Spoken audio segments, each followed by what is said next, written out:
Hello everyone, আশা করছি সবাই ভালো আছো। তো এর আগের ভিডিওতে আমরা কি ক্লাস 10-এর বেদ চ্যাপ্টারের কত 11 দাগের অঙ্কগুলো করেছিলাম। আজকে আমরা শুরু করবো 12 দাগ, তাই তো।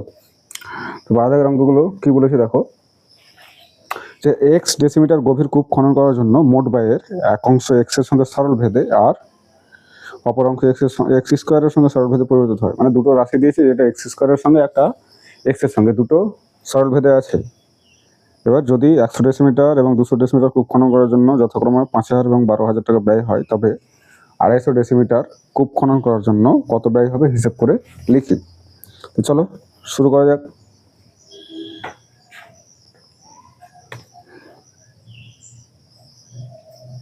বারো ধরি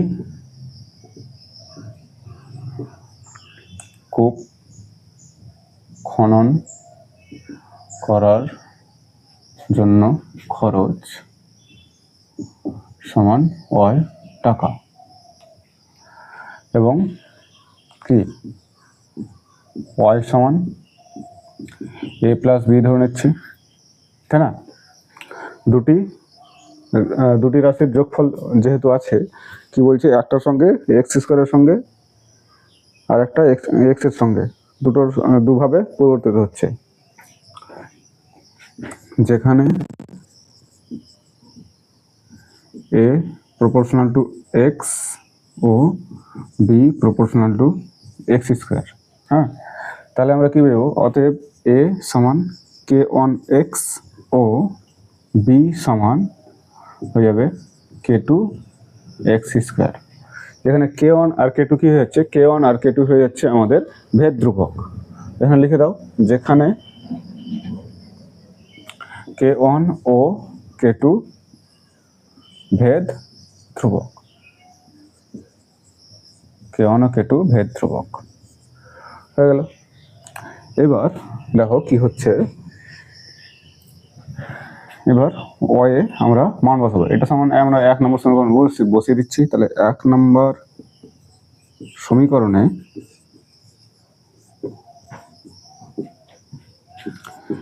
a equal to k one x ও b equal to k two x square বসিয়ে পাই কি পাবো, আমরা পেয়ে যাবো যে ওয়াই ইকুয়াল টু হয়ে যাবে আমাদের কি কে ওয়ান এক্স প্লাস কে টু এক্স স্কোয়ার, তাই তো।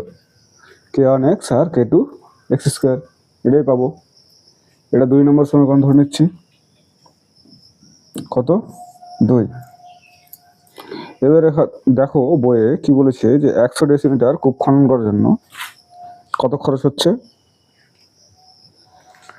5000 টাকা, এবং 200 ডেসিমিটার কূপ খনন করার জন্য কত খরচ হচ্ছে, 12,000 টাকা, তাই তো। তাহলে দেখো এক্স 100 হচ্ছে কি আমাদের কূপের গভীরতা, তাই না। তাহলে ওয়াই ইকুয়াল টু কত হয়ে যাচ্ছে, 5000। ওয়াই হচ্ছে মোট খরচ, তাহলে হচ্ছে 5000 টাকা। ওয়াই ইকুয়াল টু 5000 এবং এক্স ইকুয়াল টু 100 হলে কি হয়ে যাবে দেখো, 5000 ইকুয়াল টু কে ওয়ানের জায়গায় কে ওয়ানই থাকবে, কে ওয়ান ইন্টু 100 প্লাস কে টু ইন্টু 100 এর স্কোয়ার। এক্সের জায়গায় সেই মানগুলো বসিয়ে দিলাম। তাহলে কত হয়ে যাচ্ছে দেখো, 5000 সমান, আচ্ছা এখান থেকে 100 কমন নিয়ে নিই, তাই না। এখানে দুটো 100 আছে, এখানে একটা 100, তাহলে 100 কমন নিলে কত হয়ে যাবে, 100 কে ওয়ান প্লাস, না এখান থেকে তো 100 কমন চলে যাচ্ছে, এখান থেকে জাস্ট পড়ে থাকবে 100 কে টু, তাই তো। এবার দুটো শূন্য কেটে দেবো এদিকে, তাহলে কত হয়ে যাচ্ছে, অতএব কে ওয়ান প্লাস 100 কে টু সমান হয়ে যাচ্ছে আমাদের কত, 50। এটা আমাদের 3 নম্বর সমীকরণ ধরে নিলাম। এটা কি 3 নম্বর সমীকরণ। এবার আবার কি ওয়াই ইকুয়াল টু কত, ওয়াই ইকুয়াল টু 12,000 বলেছে, তাই না। মানে মোট খরচ 12,000 হবে কখন, যখন ও এক্স ইকুয়াল টু কত হয়ে যাচ্ছে 200, তাই না? 200 হলে আমরা কি পেয়ে যাব 12,000 সমান, আবার এক্স এর মান বসাবো k1 into 200 plus k2 into 200 এর স্কোয়ার, তাই না? তাহলে এখান থেকে আবার 200 কমন নিয়ে নেবো, তাহলে কি হয়ে যাবে দেখো 12,000 সমান 200 ইন্টু k1 প্লাস কি 200 k2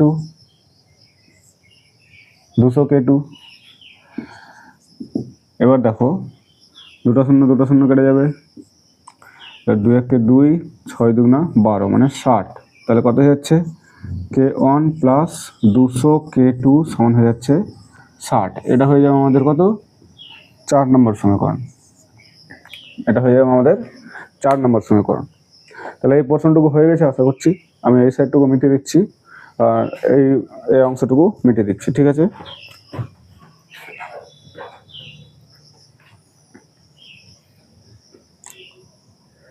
তাহলে এই অংশটুকু আমি মিটিয়ে দিচ্ছি।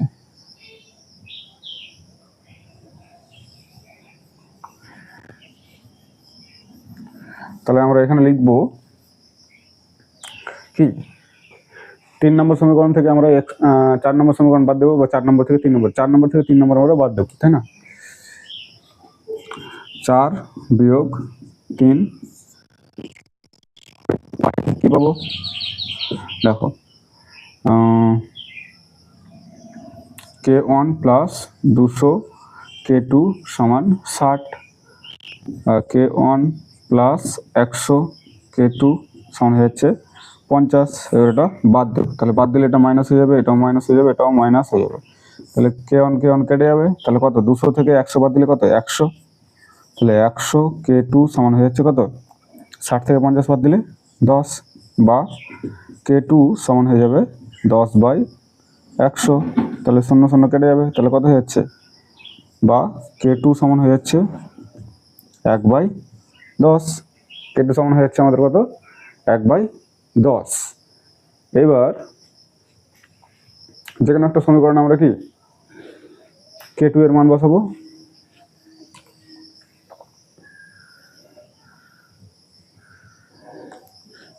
তাহলে দেখো কি বলেছে 3 নম্বর সমীকরণে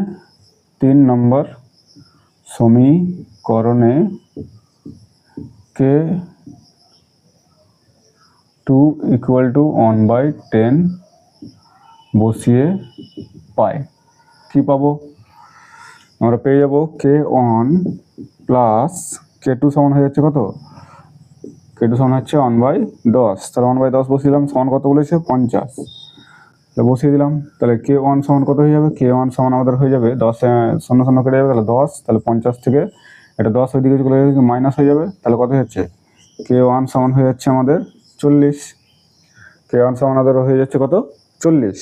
এবার দেখো তারপরে কি বলেছে যে 250 ডেসিমিটার গভীর কূপ খনন করার জন্য কত ব্যয় হবে হিসেব করে লিখি। আচ্ছা, আমাদের সমীকরণটা কি ছিল, সমীকরণটা ছিল y equal to k1x plus k2x square. এইখানে আমাদের ব্যয় বের করতে বলেছে, তাই না? তাহলে আমরা k1 সমান কত বললাম 40, k1 সমান 40, আর x হচ্ছে 250, প্লাস k2 সমান কত হয়ে যাচ্ছে, k2 সমান হচ্ছে 1/10 ইন্টু 250 এর স্কোয়ার। তাহলে দেখো আমাদের সলিউশন কত আসছে,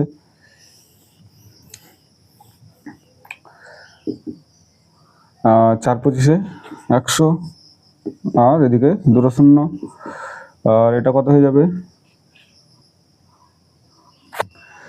1/10 ইন্টু 25 এর স্কোয়ার হচ্ছে 625, 2 0, তাহলে একটা 0 কেটে যাবে, তাহলে কত হয়ে যাচ্ছে 6050, এদিকে 10,000, তাহলে কত হয়ে যাচ্ছে 16,250, তাই না? 16,250। এখানে কত নম্বর সমীকরণে ছিল সেখানে লিখে দেবে যে এই নম্বর সমীকরণে k1 এবং k2 এর মান এবং x এর মান বসিয়ে পাই, তাই না? সেটা যদি আমরা বসিয়ে দিই তাহলে আমরা এই সমীকরণটা পাবো। এবার তাহলে আমাদের কত চলে আসছে 16,250, তাহলে আমরা লিখতে পারি অতএব কূপটি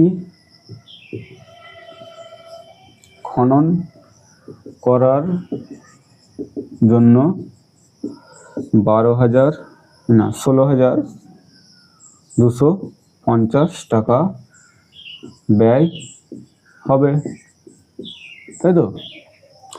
16,250 টাকা ব্যয় হবে। তাহলে এইখানে আমাদের 12 দাগের অঙ্কটা শেষ হলো। আশা করছি সবাই বুঝতে পেরেছো। কিছুই না, এর আগে একটা অঙ্ক করেছিলাম 10 দাগ সম্ভবত, সেটার মতোই। আশা করছি এটা ক্লিয়ার আছে, তাই না? এরপরে আমরা চলে যাব কত 13 দাগের অঙ্কতে। কি বলেছে? চোঙের আয়তন ভূমির ব্যাসার্ধের দৈর্ঘ্যের বর্গের এবং উচ্চতার সঙ্গে যৌগিক ভেদে আছে। দুটি চোঙের ভূমির ব্যাসার্ধের দৈর্ঘ্যের অনুপাত কত? 2:3। তাদের উচ্চতার অনুপাত 5:4 হলে ওদের আয়তন অনুপাত নির্ণয় করি, তাই না?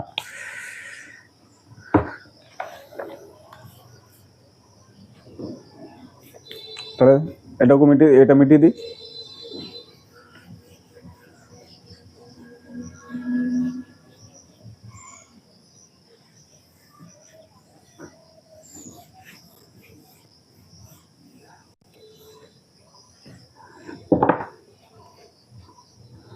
কি বলছে? চোঙের আয়তন ভূমির ব্যাসার্ধের দৈর্ঘ্যের সঙ্গে 13 ধরি চোঙটির আয়তন সমান ভি। চোঙটির আয়তন সমান ভি। ভূমির ব্যাসার্ধ সমান আর, উচ্চতা সমান হয়ে যাচ্ছে এইচ। তাহলে কি বলেছে? অতএব প্রশ্নানুসারে আমাদের হয়ে যাবে কি, ভি হচ্ছে কার সঙ্গে? ব্যাসার্ধের দৈর্ঘ্যের বর্গ। তো ব্যাসার্ধ দৈর্ঘ্যের বর্গ মানে আর স্কোয়ার, এবং উচ্চতা মানে এইচ এর সঙ্গে যৌগিক ভেদে আছে। তাহলে এটা আমরা পেয়ে যাব। এবার কি বলেছে? দুটি চোঙের ভূমির ব্যাসার্ধের দৈর্ঘ্য অনুপাত। অতএব চোঙ দুটির ব্যাসার্ধের দৈর্ঘ্য অনুপাত কত বলেছে? 2:3। তাহলে আমরা লিখে দিই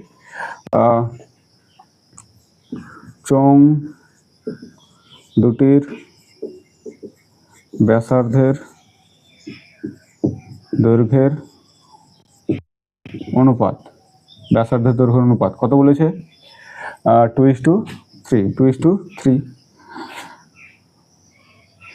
ধরি চোঙ দুটির ব্যাসার্ধ যথাক্রমে কি হয়ে যাবে? এখানে হয়ে যাবে 2r ও 3r, 2r ও 3r। এবং কি বলেছে? চোঙ দুটির উচ্চতার অনুপাত বলেছে না? চোঙ দুটির উচ্চতার অনুপাত,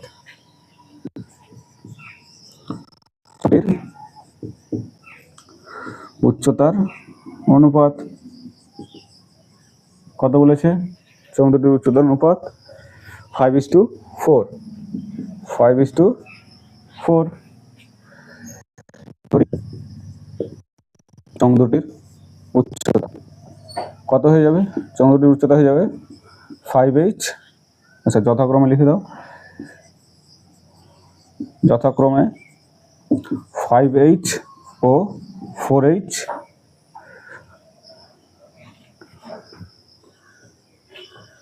একক, এখানে একক লিখে দাও, এখানেও একক লিখে দাও।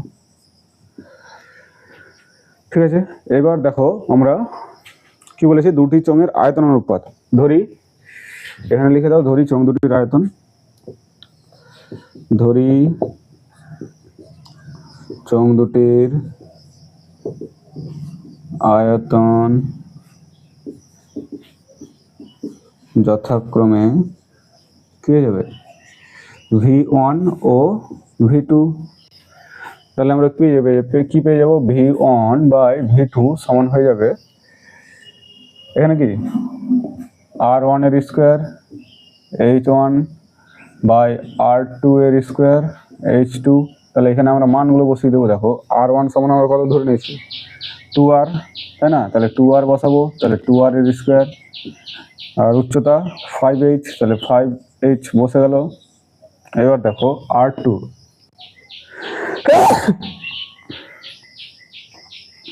R2 কত আছে?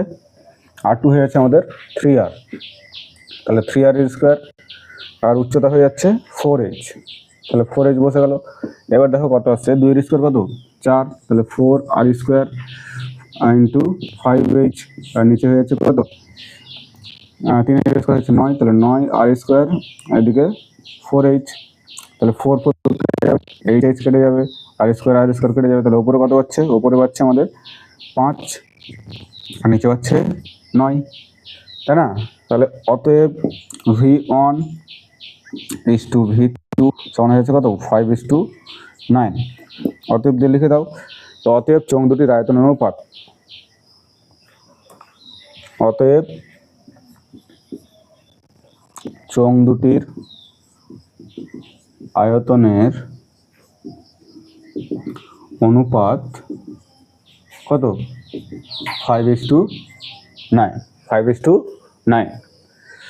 তাহলে এইখানে আমাদের 13 দাগের অঙ্কটা শেষ হলো। আশা করছি সবাই বুঝতে পেরেছো। কিছুই করিনি, জাস্ট তিনটে ধরে নিয়েছি, আয়তন ধরে নিয়েছি V, ভূমির ব্যাসার্ধ R, এবং উচ্চতা ধরে নিয়েছি R। যৌগিক ভেদে আছে মানে V proportional to R square H। এবার অনুপাত দিয়েছে, সেখান থেকে আমরা একক ধরে আমরা কি ধরে নিয়েছি। তাহলে V1 আর V2 আমরা দুটো আয়তন ধরে নিলাম, তাহলে অনুপাত বের করে নেবো। এখান থেকে আমরা পেয়ে যাবো এদের অনুপাত কত, 5:2 হয়ে যাচ্ছে 9, 5:9। তাহলে দেখে নাও, আশা করছি উত্তর মিলেছে।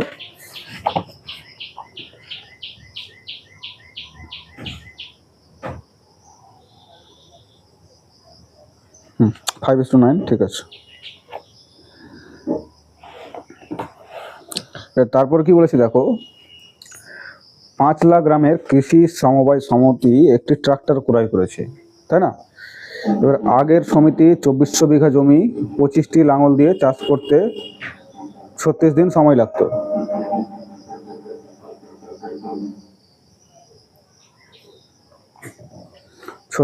সময় লাগতো। এখন অর্ধেক জমি কেবল ট্রাক্টরটি দিয়ে 30 দিনে চাষ করা যায়। তাহলে একটি ট্রাক্টর কয়টি লাঙলের সমান চাষ করবে তা ভেদতত্ত্ব প্রয়োগ করে নির্ণয় করি, তাই না? তাহলে এটুকু আশা করছি হয়ে গেছে, আমি মিটিয়ে দিই।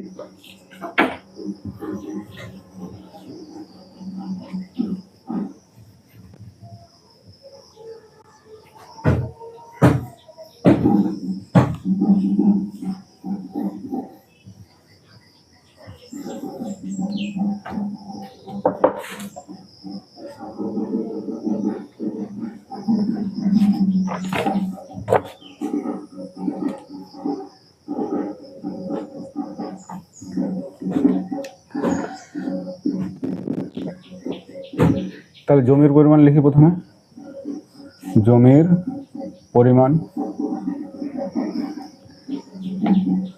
সময়,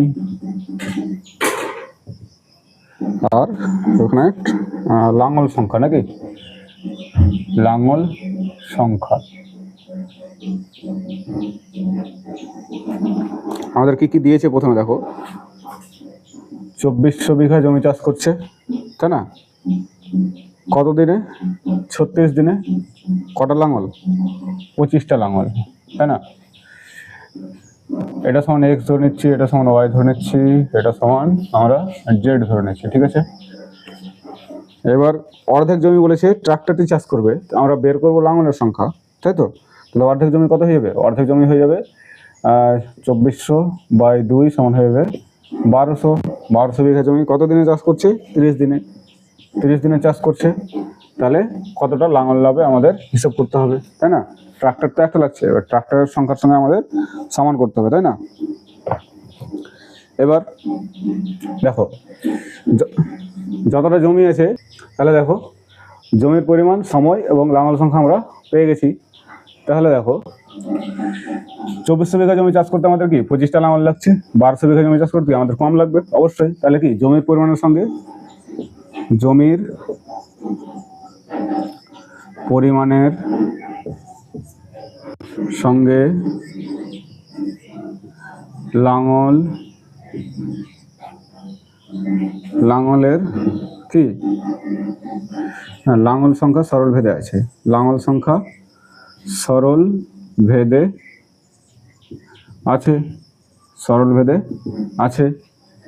এবার তারপরে দেখো সময়, 36 দিনে কোনো কাজ শেষ করতে আমাদের কত 25টা লাঙল লাগছে। এবার 30 দিনে সেই কাজ যদি শেষ করতে হয় তাহলে আমাদের কত সময় লাগবে, কত লাঙল লাগবে, অবশ্যই বেশি লাগবে। কাজের সময় কমে যাচ্ছে, তাহলে লোক সংখ্যা আমাদের বাড়াতে হবে বা মেশিন সংখ্যা আমাদের বাড়াতে হবে। তাহলে কি সময় লাঙল সংখ্যার, সময়ের সঙ্গে লাঙল সংখ্যার কি লাঙল সংখ্যা ব্যস্ত ভেদে আছে, ব্যস্ত ভেদে আছে। তাহলে কি হয়ে যাবে দেখো, জমির পরিমাণের সঙ্গে লাঙল সংখ্যা সরল ভেদে আছে। জমির পরিমাণ কি, জমির পরিমাণ হচ্ছে এক্স আর লাঙল সংখ্যা হচ্ছে আমাদের জেড। আমি ওয়াই প্রপোর্শনাল টু করেছিলাম কত নাকি, তা এক্স প্রপোর্শনাল টু হয়ে যাচ্ছে কি জেড, তাই না, এক্স প্রপোর্শনাল টু জেড।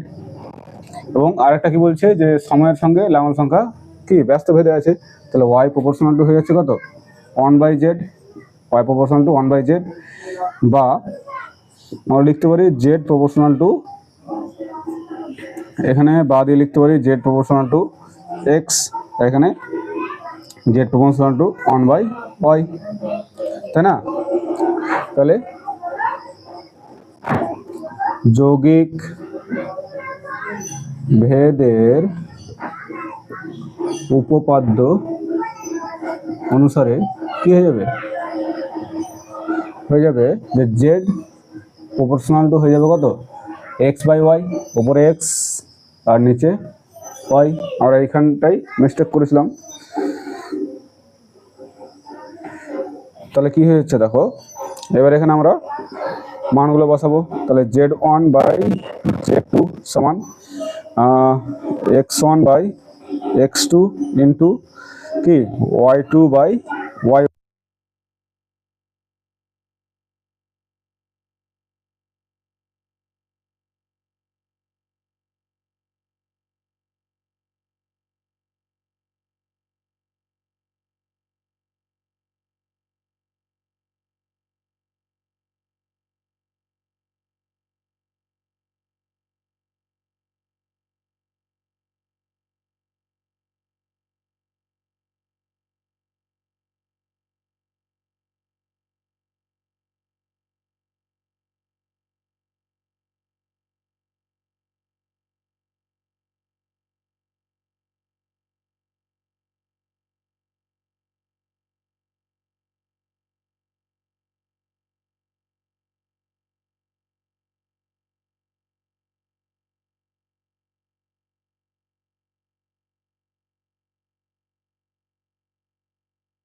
ঠিক আছে, তাহলে 14 দাগের অঙ্কটা আশা করছি কমপ্লিট হয়েছে।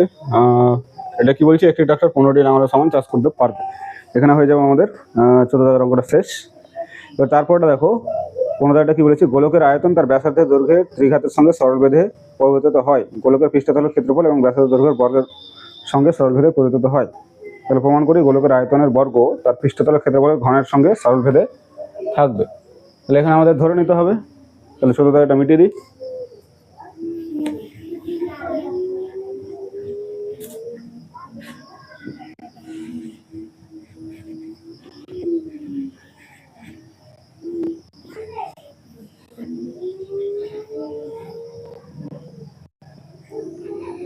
দেখো কি বলেছে,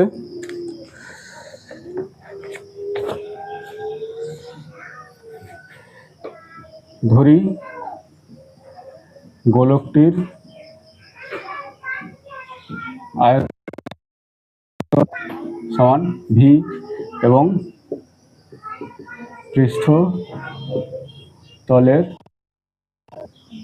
ক্ষেত্রফল সমান হয়ে যাবে কত, এ, তাই না?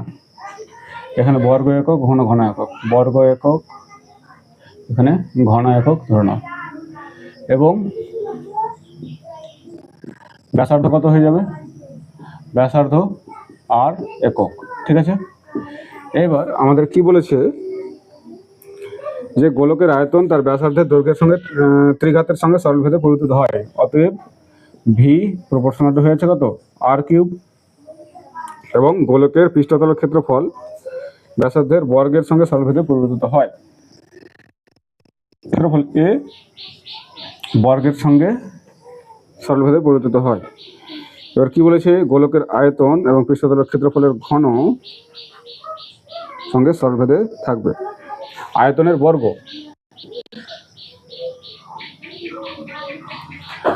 তাহলে আমরা এটা দিয়ে ভাগ করবো না, এটার কিউব করবো আর এটার স্কোয়ার করবো।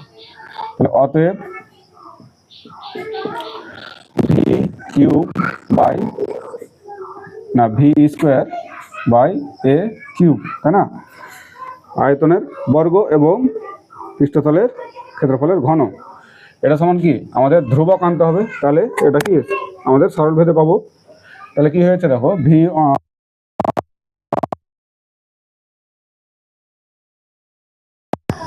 তাহলে আচ্ছা আরেকটা লাইন করি এখানে, ভি সমান হয়ে যাচ্ছে কে আর এ সমান হয়ে যাচ্ছে কে টু আর স্কোয়ার। তাহলে এইবার এখানে লিখবো v square by a cube সমান কি কে ওয়ান আর কিউবের স্কোয়ার এবং কে টু আর স্কোয়ারের কি কিউব সমান কত হয়ে যাবে দেখো, কে ওয়ান স্কোয়ার ইন্টু আর এর কিউবের স্কোয়ার মানে কি 6, 8 দুবার 6, আর এদিকে হয়ে যাচ্ছে কে টু কিউব ইন্টু আর স্কোয়ার 6, তাহলে 8 টু দি পাওয়ার 6, তাহলে 8 টু দি পাওয়ার 6 কেটে যাবে। K one square by k two cube সমান কি আমরা কে ধরে নিচ্ছি। তাহলে এখানে লিখে দিই, অতএব v square by a cube সমান কে ধরি কি k one square by k two cube সমান কে। অতএব v square proportional to a cube প্রমাণিত, তাই না? এটাই আমাদের প্রমাণিত করতে বলেছে, v square equal to a cube. তাহলে এইখানে আমাদের ভেদের 15 দাগ পর্যন্ত অঙ্কগুলো শেষ হলো। আজকে এত দূর পর্যন্তই, আবার পরের ভিডিওতে আমরা নেক্সট অঙ্কগুলো করব। ছোট ছোট অঙ্কগুলো আছে, বাকিগুলো 16, 17 খুব বড় নেই। তো আজকে এতটুকুই, আশা করছি তোমরা অঙ্কগুলো বুঝতে পেরেছো। So tata, bye bye, thank you.